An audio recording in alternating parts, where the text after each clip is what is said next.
আমাদের এখানে কিছু বেশ অবৈধ অস্ত্র আছে। আমরা যেটা আপনারা বলেছেন যে অবৈধ অস্ত্রের ঝনঝনে ছিল। আমাদের এখন মূল কাজ হবে অবৈধ অস্ত্র উদ্ধার এবং অবৈধ অস্ত্র যারা ধারী তাদেরকে আইনে আওতায় নিয়ে আসা।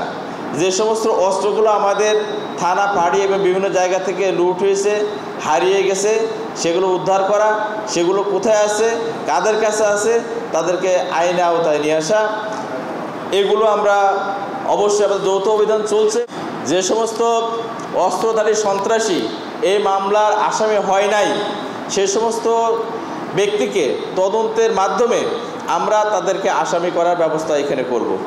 সেক্ষেত্রে আপনাদের সহযোগিতায় আপনাদেরকে তথ্য দিয়ে সহযোগিতা করবেন।